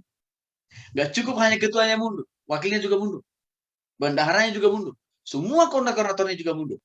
Hanya tinggal kita seorang pendeta yang menangani. Gimana? Apa kita juga mau katakan sama Tuhan Yesus, ya Tuhan Yesus juga mau mundur? Itu lebih membuat masalah baru. Itu lebih membuat konflik baru. Maka dalam konteks ini kita sebagai pemimpin harus tegas. Caranya gimana? Sebelum seseorang itu kita percayakan menjadi ketua, harus kita lakukan dulu ya pembinaan, pembimbingan, dan bahkan juga harus kita tantang komitmennya. Sehingga tidak ucuk-ucuk di tengah jalan, dia di kemudian hari seenaknya mundur. Itu harus kita lakukan. Ya. Nah, jadi Bapak Ibu yang dikasihi oleh Tuhan Yesus Kristus, hal yang lain juga kita harus memang tegas. Tegas dalam artian apa? Jangan pelayanan itu, jangan pekerjaan itu terlentang-lantung hanya karena orang ini. Jadi saya katakan tadi, taruhlah kalau ketuanya mundur, kita pun jadi pemimpin. Jangan ikut mundur. Jadi gimana? Udah ambil alih. Caranya gimana? Ada orang lain penggantinya. Pertanyaannya, Pak Tony nggak ada orang lain. Ya sudah, kita sendiri yang mengerjakan. Daripada dia menjadi sumber konflik untuk teman-temannya yang lain, maka lebih baik kita cari penggantinya. Atau tidak, kalau tidak ada penggantinya untuk sementara waktu, kita yang harus mengerjakannya. Ya, nah ini penting sehingga pelayanan itu tetap berjalan dengan baik, tidak bergantung kepada satu orang. Kadang-kadang begini Bapak Ibu, kalau kita hanya menaruh pengharapan kita kepada satu orang, yang satu orang ini bisa disombong, ya, dan suatu saat bisa seenaknya dia meninggalkan pelayanan itu, apalagi misalkan kita lagi membutuhkan dia, Bapak Ibu. Maka untuk itu kita nggak boleh bergantung hanya kepada satu orang. Maka sering saya katakan begini, kita itu perlu mengkader dan melatih, mempersiapkan banyak orang dalam pelayanan. Jangan hanya menjadikan satu orang menjadi anak emas. Kalau kita menjadikan satu orang menjadi emas, cepat atau lambat orang ini akan jadi sumber konflik bagi kita. Nah, untuk itulah Bapak Ibu yang dikasih oleh Tuhan Yesus Kristus, dalam Matius pasal 12 ayat yang ke-36 mengatakan di sana untuk kita semuanya Bapak Ibu, ya. Tetapi aku berkata kepadamu, setiap kata-kata yang sia-sia yang diucapkan oleh orang harus bertanggungjawabkan pada hari penghakiman. Jadi artinya, seseorang itu kalau kita percayai dia menjadi pemimpin atau memegang sebuah proyek, yakinkan dan kita pastikan dia harus bertanggung jawab. Menyelesaikan tugas dan tanggung jawab itu harus sampai akhir. Dan tidak boleh ada kata mundur di tengah jalan. Kalau dia tidak bisa, kalau dia tidak sanggup, ya udah kita harus cari penggantinya. Bila penting kita yang melanjutkan dan menuntaskan pelayanan sendiri. Bapak Ibu, saya tidak mau menganak emaskan seseorang dalam pelayanan. Saya lebih senang mempersiapkan banyak orang jadi pemimpin. Saya lebih senang mempersiapkan, berikan kesempatan kepada semua orang untuk ambil bagian dalam pelayanan. Sehingga karena dengan cara begitu Bapak Ibu, tidak ada potensi, tidak ada peluang. Ya, kita kekurangan orang dalam membangun pelayanan itu. Karena selalu ada stok yang tersedia. Nah, saya katakan tadi, hal-hal yang begini biasanya muncul di dalam pelayanan, juga muncul di dalam dunia pekerjaan. Kalau kita tidak melatih, tidak mempersiapkan banyak orang. Ya, atau kalau kita hanya menggantungkan sebuah pekerjaan, sebuah pelayanan itu hanya kepada orang. Itu berbahaya loh Bapak. Yang kedua ada namanya konflik antara kelompok dalam organisasi yang sama. Jadi ini di gereja yang sama, tetapi ada konflik yang begitu tajam. Taruhlah misalkan, ya komunitas kelompok bapak-bapak selalu bersaing dengan kelompok kaum ibu-ibu, kan gitu ya. Kalau dalam dunia usaha itu contohnya, ya bagian keuangan selalu menganggap harga dirinya lebih tinggi dibanding daripada bagian produksi. Ah, begitu Bapak Ibu. Kan sering terjadi itu contoh di sini. Nah, bagaimana kalau kita, di mana peran kita sebagai seorang pemimpin menghadapi masalah-masalah yang seperti ini? Nah, Yakobus pasal 5 ayat 9 mengatakan, saudara-saudara, janganlah kamu bersungut-sungut dan saling mempersalahkan. Ya, supaya kamu jangan dihukum, sesungguhnya hakim telah berdiri di ambang pintu. Nah, jadi sebagai pemimpin, sebagai gembala, dalam konteks seperti ini Bapak Ibu, kita harus netral. Tidak boleh saya katakan tadi menganak emaskan satu komunitas, satu divisi tertentu, atau satu kaum bapak-bapak, karena ini paling sepuh, lalu kita anggap ini harga dirinya harus kita buat lebih tinggi dibanding kaum ibu. Nggak boleh, karena nanti akan ada masalah. Ya, maka kita harus ajarkan kepada mereka untuk apa? Saling menolong, saling menghargai, saling mengasihi. Jangan saling ya menjatuhkan. Ya. Karena kalau itu yang selalu ada di hati dan pikiran, itu tidak berkontribusi positif dalam memajukan Ya, semua orang yang ada dalam organisasi itu sendiri. Saya pernah kasih contoh begini, Bapak Ibu. Kalau ini dalam konteks pelayanan ya. Contohnya, misalkan kepanitiaan Natal lah. Ya, ada biasanya divisi acara. Ada juga biasanya divisi dana usaha. Mayoritas orang alergi, takut, bahkan menjauhkan diri kalau dia ditempatkan menjadi divisi bagian dana usaha, berarti pencarian dana. Artinya lebih banyak orang senang berbondong-bondong untuk jadi divisi bagian acara. Karena kenapa? Kalau divisi bagian acara itu yang ada di pikirannya tampilkan. Biasanya saya jelaskan dalam setiap rapat begini, Bapak Ibu. Divisi acara tidak dia. Divisi acara itu sama posisinya, sama tingginya dengan divisi bagian dana usaha. Bahkan seringkali saya katakan begini, sama orang-orang divisi acara. Acara yang kalian buat, konsep acara yang kalian buat yang begitu bagus, indah, menarik, tidak akan pernah bisa terrealisasi kalau bagian danus tidak bisa kalian bantu untuk mencari dana. Maka biasanya mulai dari ketua, wakil sekretaris, bendahara, semua divisi itu wajib saya suruh mereka juga harus cari dana. Jadi tidak boleh berpikir, aku kan divisi acara, berarti kerjaanku hanya membuat format acara. Hanya mempersiapkan MC, WL, singer. Oh, di samping itu betul, itu benar. Tapi tugasmu tidak hanya itu. Tapi tugasmu juga harus cari duit. Sama seperti orang bagian dana usaha. Jadi tercipta keadilan sosial di situ, Bapak Ibu. Nah, hal begini harus kita sampaikan. Nah, kalau kita bicara dalam konteks dunia usaha dan bisnis, hal juga kita katakan, saya katakan tadi, kayak orang-orang di bagian divisi keuangan, kita harus kasih tahu ke mereka. Jangan menganggap rendah itu bagian produksi. Mengapa? Karena kalau orang produksi tidak membuat barang, oke, lalu apa yang mau dijual? Oke? Lalu kalau tidak ada yang dijual karena tidak ada barang yang dibuat oleh bagian produksi, bagian keuangan dapat uang dari mana? Nah,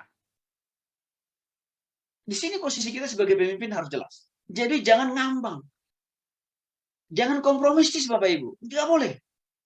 Karena kalau kita sudah ngambang, kalau kita sudah kompromi, orang yang kita pimpin akan melihat, Bapak aja kan begitu, nggak tegas.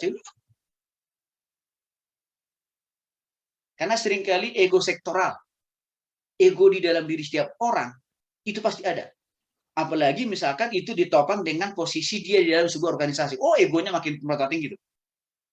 Nah, sebagai pemimpin kita harus bisa membuat situasi yang kondusif supaya ego pribadi itu tidak sampai membawa pada ego sektoral yang akan melahirkan konflik nanti di antara setiap divisi yang satu dengan yang lain atau komisi yang satu dengan komisi yang lain. Itu tidak perlu jadi konflik. Pemimpin harus hadir di sana untuk memberikan pemahaman dan pengertian. Posisi mereka sama berharganya, sama tingginya, sama mulianya di hadapan Tuhan. Maka untuk itu harus saling tolong menolong.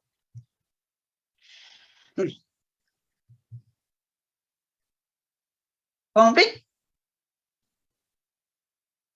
yang berikutnya, ya, ini masih bicara tentang konflik antara kita dengan orang lain, yaitu konflik antara organisasi dengan organisasi yang lain. Ya, misalkan banyak perusahaan di Indonesia atau di dunia ini, Bapak Ibu, bahkan juga dalam dunia pelayanan, ya, selalu berusaha untuk mendapatkan keuntungan yang sebesar-besarnya dengan menghalalkan berbagai macam cara untuk menarik perhatian konsumen. Bapak perhatikan ada gambar sebuah iklan yang lucu, saya tampilkan di slide ini. Kalau Bapak perhatikan, agak ironis nih iklan ini. Karena begini, tulisan di atasnya itu kan mengatakan, berkurban maksudnya, itu nggak wajib. Oke, tapi yang wajib itu berhijab. Saya tidak tahu Bapak Ibu pernah lihat iklan ini atau belum, tapi ini pernah saya lihat di puncak iklan ini nih. Saya ketawa juga ngelihatnya. Ini soalnya kok sama mereka kok berantem ya? Wah, ini Bapak Ibu. Ya. berkurban itu nggak wajib. Ya, tapi yang wajib itu berhijab. Nah, ini kan Bapak Ibu kan ini kan melahirkan konflik di antara sama mereka kan. Konfliknya di mana? Ya itu tadi. Di sisi lain ada di antara saudara kita itu mewajibkan bahwa berkurban itu kan wajib. Tapi ada lagi orang mengatakan yang wajib itu bukan berkurban, tapi berhijab. Ini kan pasti melahirkan konflik. Nah, di dunia pelayanan ada nggak? Oh ada, banyak. Saya kasih tahu.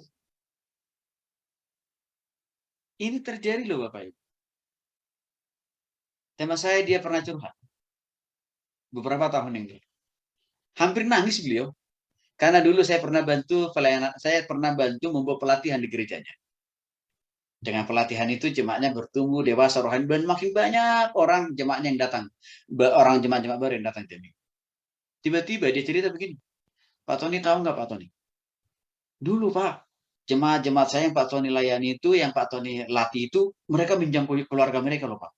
Mereka membawa jiwa-jiwa baru. Ah puji Tuhan Pak Pendeta saya. Tapi Pak Tony tahu nggak? Setelah gereja ini makin bertambah besar dan bertambah jemaat saya, tiba-tiba saja Pak, jemaah saya itu pindah 80%. Saya bilang pindahnya gimana? Pak Tony tahu kenapa mereka pindah? Karena ada gereja baru di seberang sana menjelek-jelekkan gereja saya. Dan akhirnya mereka pindah. Bapak Ibu yang dikasih oleh Tuhan Yesus Kristus. Konflik yang kayak gini-gini juga banyak terjadi dalam dunia pelayanan. Di dalam gereja. Artinya, ya janganlah kita ikuti pola ini. Saya sering kali katakan begini Bapak Ibu. Kalau kita mau bersaing, mari kita bersaing dengan sehat. Tidak usah kita sibuk menggali, bahkan menciptakan ya keburukan-keburukan gereja lain, pelayanan lain, atau perusahaan lain. Nggak usah sibuk di situ. Kita lebih baik sibuk dan fokus untuk menciptakan sebuah produk yang bermutu dan berkualitas, dan itu menjawab kebutuhan banyak orang. Di situ aja kita sibuk, selesai. Sama juga. Dalam pelayanan Bapak Ibu sama. Kita nggak usah sibuk mengkorek-korek kekurangan orang lain. Gereja lain, pelayanan orang lain. Nggak ada gunanya. Tapi lebih baik kita sibuk untuk menggali potensi kita, menumbuh kembangkan kemampuan kita dan orang-orang yang kita layani, dan meningkatkan kualitas pelayanan kita kepada umat dan kepada jemaat. Maka dengan cara itu Tuhan akan menambahkan jiwa-jiwa baru yang boleh kita bawa kepada Kristus. Saya kira ini cara yang paling baik. Ini cara yang paling elegan. Bukan menjelek-jelekan orang lain, organisasi lain, atau perusahaan lain. Karena saya kira itu bukan cara Tuhan.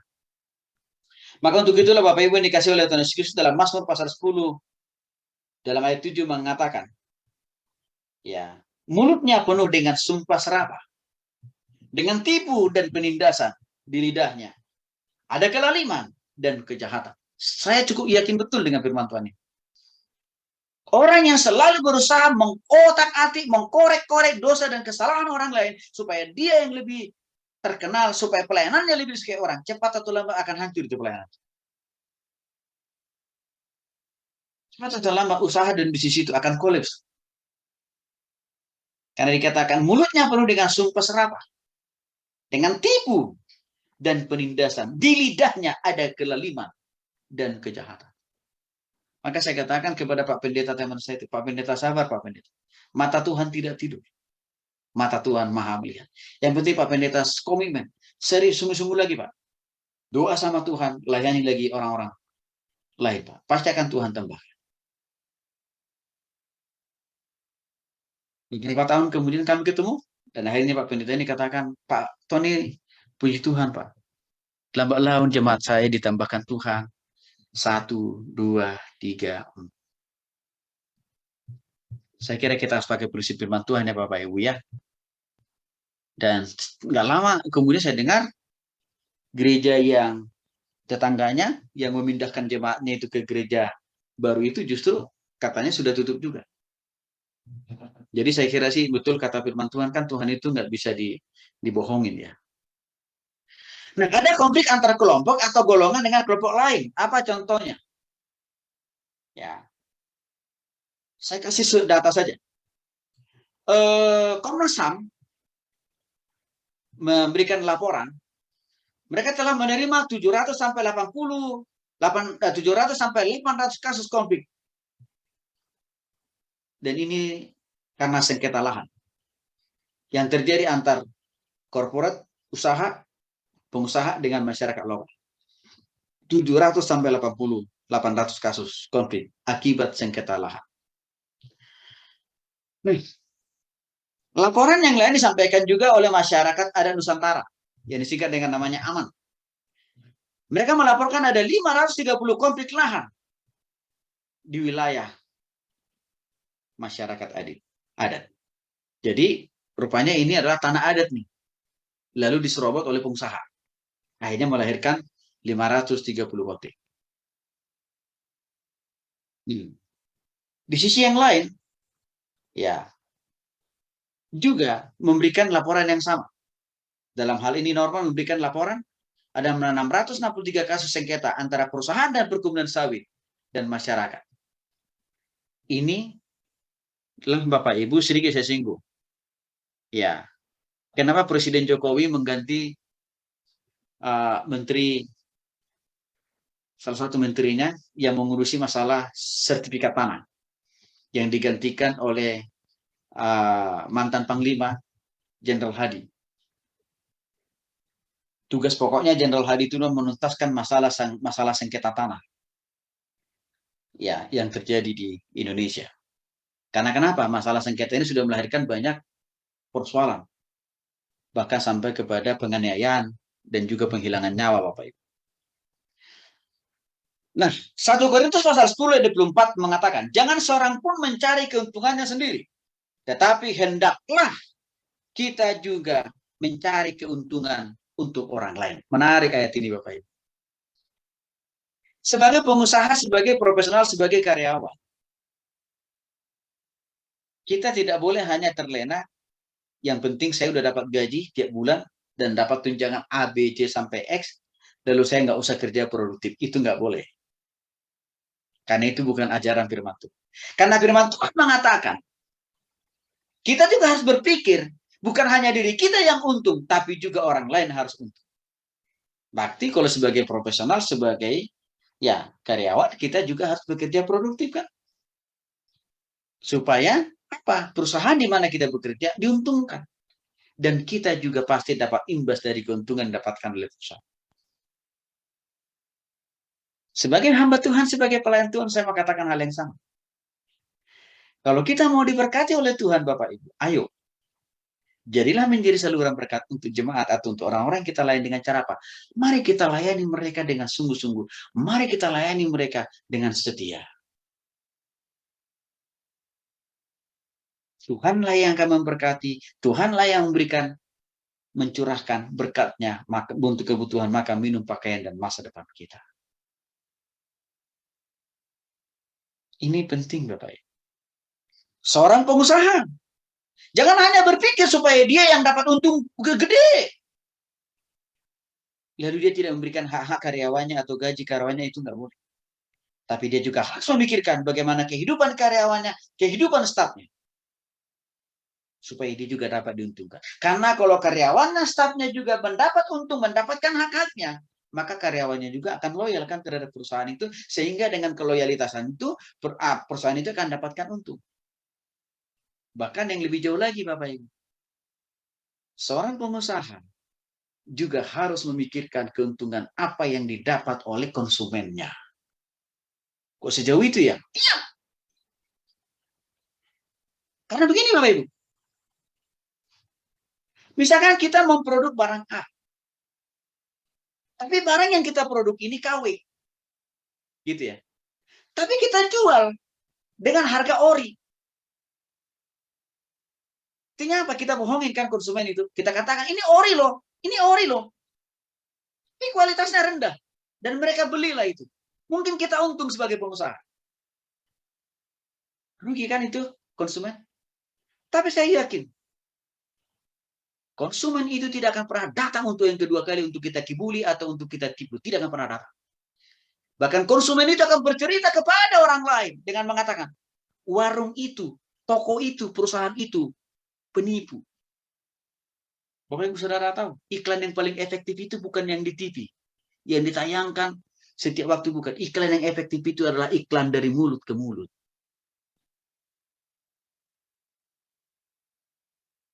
Maka ini harus saya tegaskan juga. Sebagai pengusaha, jangan hanya berpikir diri sendiri untung. Pastikan juga konsumen kita juga harus untung. Jadi nggak boleh kita untung, lalu orang lain buntung. Itu nggak boleh. Dan saya lihat dari 1 Korintus pasal 10 ayat 24 ya. Waktu kita berpikir bagaimana orang lain juga untung dari apa yang kita jual, untung dari apa yang kita kerjakan, untung dari apa yang kita produk, untung dari apa yang kita layani. Rupanya di situ juga Tuhan akan memberikan kita untung berkah. Saya pikir ini Bapak Ibu, ini perlu kita pahami. Dan juga perlu kita praktekkan. Supaya jangan kita orientasi kita itu hanya yang penting aku untung. Orang lain, itu urusan lo. Nggak bisa begitu. Nah, jadi hamba Tuhan juga sama Bapak Ibu ya. Jangan hanya berpikir, yang penting persembahan jemaat bisa saya rampok dan saya kaya raya. Tuhan maha melihat. Tapi layani juga lah jemaat itu dengan benar. Ya, sudah. Karena kenapa? Kalau kita hanya mengambil persembahan mereka, tapi kita nggak pernah layani mereka. Lama-kelamaan Tuhan juga akan lihat, wah, kamu itu hamba yang tidak bisa dipercaya. Maka Tuhan tidak lagi memberkati kita kan Bapak Ibu. Ini penting. Karena kenapa? Karena ini juga seringkali jadi sumber konflik antara hamba Tuhan dengan jemaat. Nah, ada namanya konflik antar agama. Kita tahu Bapak Ibu yang dikasih oleh Tuhan Yesus Kristus, di tahun 96 tercatat terjadi beberapa kali peristiwa konflik yang bernuansa agama yang mendatangkan kerusuhan.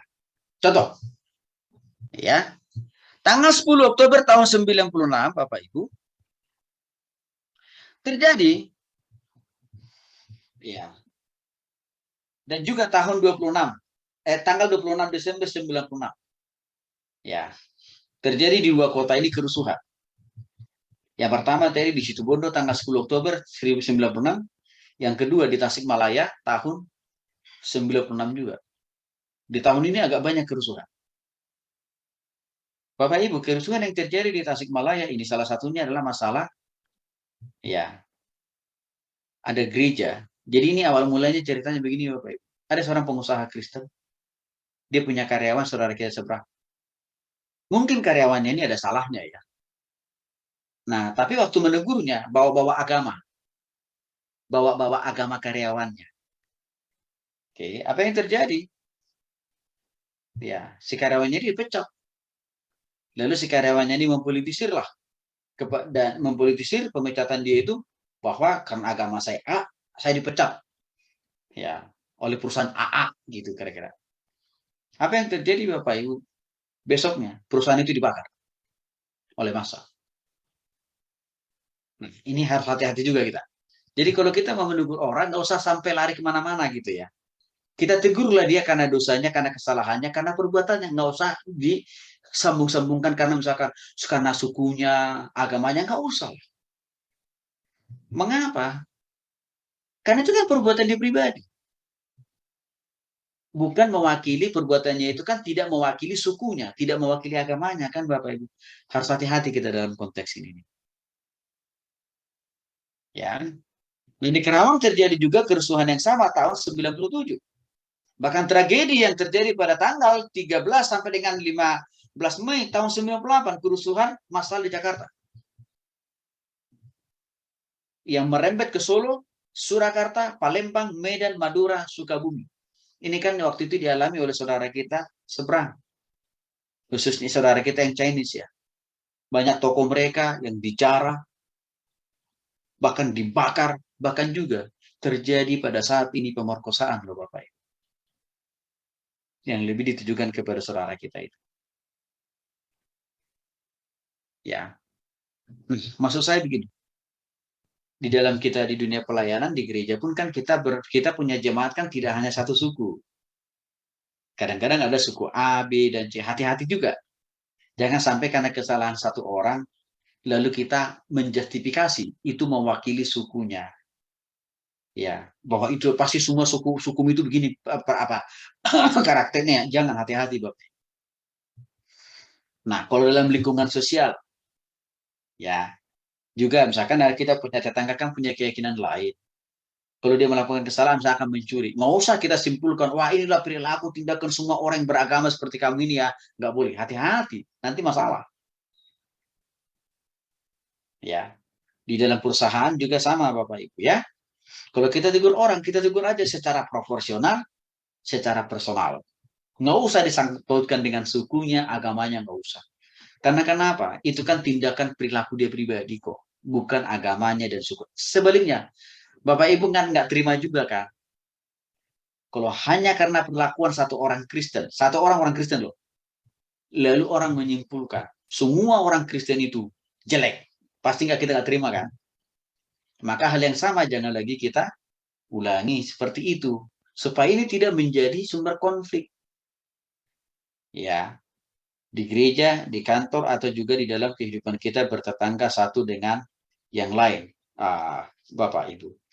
Nah, saya kira Matius pasal 5 ayat 22 ini sangat banyak menolong kita sebenarnya untuk menghindari ya, untuk menyelesaikan konflik yang terjadi karena antar agama ini, Bapak Ibu. Ya. Dikatakan di sana, tetapi aku berkata kepadamu, setiap orang yang marah terhadap saudaranya harus dihukum. Siapa yang berkata kepada saudaranya kafir, harus dihadapkan ke mahkamah agama, dan siapa yang berkata zahil, harus diserahkan ke dalam neraka yang menyala-nyala. Artinya apa? Nggak usah pakai tangan kita sendiri yang menyelesaikan konflik itu. Lebih baik kita laporkan kepada pihak berwajib. Kan gitu. Ada fenomena yang hari-hari ini juga saya lihat berkembang, di mana ada kecenderungan orang. Contohnya ini, baru saya tonton juga kemarin. Rupanya ada seorang pemilik mobil. Sebenarnya karena macetnya di jalan kan gitu ya. Lalu papasan dengan motor. Seperti biasalah Bapak Ibu. Mobil ini juga baret, motornya juga baret. Oke. Tiba-tiba yang punya motor ini ya langsung meneriaki yang punya mobil ini, maling, maling, maling gitu. Apa yang terjadi? Dilemparilah itu mobil dengan orangnya. Jadi fenomena penghakiman massal itu sedang terjadi hari-hari. Akibatnya apa? Setelah dicek oleh polisi, kendaraannya si pemilik motor ini nggak kenapa-kenapa orangnya. Motornya juga nggak ada yang baret-baret yang sampai rusak. Nah, saudara, akhirnya yang punya motor harus dijebloskan ke kantor polisi. Nah, ini saya katakan tadi bahayanya ya. Kalau kita tidak bisa mengeliminir konflik yang terjadi karena ya hal-hal yang terjadi di sekitar kita. Ada namanya Bapak Ibu konflik antar suku. Nah, ini juga luar biasa suburnya potensi munculnya di Indonesia. Konflik antar suku ini besar. Dan ini sudah pernah terjadi di beberapa kota di Indonesia. Contohnya tahun 97, ya. Di awal tahun 97 juga terjadi juga konflik antar suku, ya. Dan juga ditindaklanjuti lagi konflik antar suku yang sama tahun 1999. Nah, ini agak lebih luar biasa karena konflik ini terjadi antara orang-orang Dayak Kalimantan dan orang Madura. Ya, sehingga waktu itu memang dari dua belah pihak banyak yang meninggal dunia juga. Dan sebagian besar orang Madura harus kembali ke Jawa yang notabene mereka tadinya kan merantau di Kalimantan. Nah, Indonesia ini memang kaya akan kemajemukan agama, suku, bahasa, dan budaya. Tapi di balik daripada kekayaan itu semua, ya di sana ada muncul besar potensi konflik. Maka saya kira jelaslah seperti nasihat Yakobus pasal 4 ayat 1 yang mengatakan, Bapak Ibu, ya, dari manakah datangnya sengketa dan pertengkaran di antara kamu? Bukankah datangnya dari hawa nafsumu yang saling berjuang di dalam tubuh?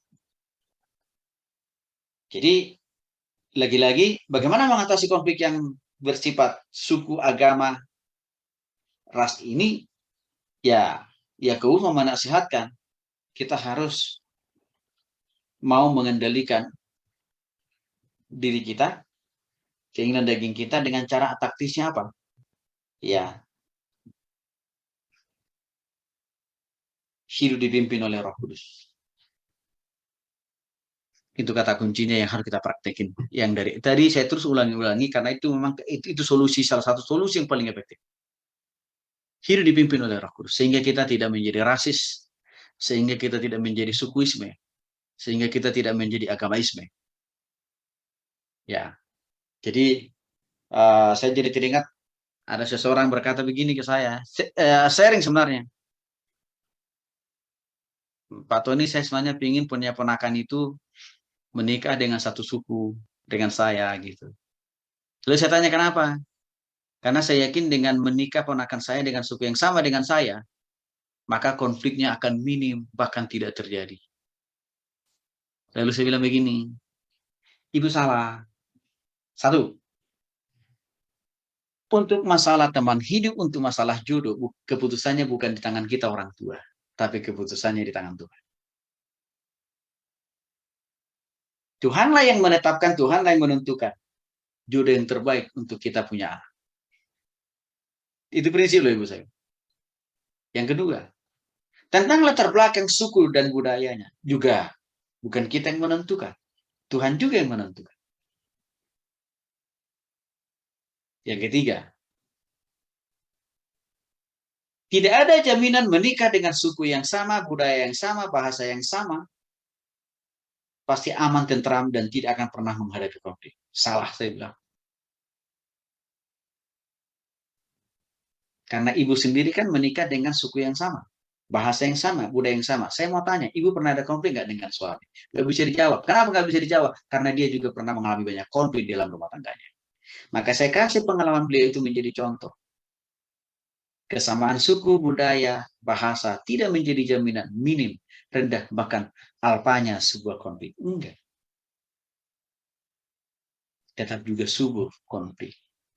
Maka solusinya saya bilang bukan harus satu suku, satu bahasa, satu budaya, bukan. Tapi harus sama-sama satu di dalam Kristus, yaitu Pak, bertobat sungguh-sungguh kepada Yesus dan hidup dipimpin oleh Roh Kudus setiap waktu. Itu kata kuncinya loh, saya bilang. Oh iya, paham Pak Tan, terima kasih. Ya, Bapak Ibu ya. Di situ saya kira kata kunci. Nah, mudah-mudahan apa yang saya sampaikan, apa yang saya bagikan kepada Bapak Ibu, menambah wawasan, pemahaman, pengertian, tapi saya punya pesan, mari kita praktekkan bagian-bagian dari firman Tuhan tadi. Supaya kita dewasa, supaya kita sigap, supaya kita makin terampil menghadapi berbagai konflik. Dalam kehidupan kita pribadi, rumah tangga, bahkan juga di tengah-tengah orang kita. Tuhan Yesus memberkati.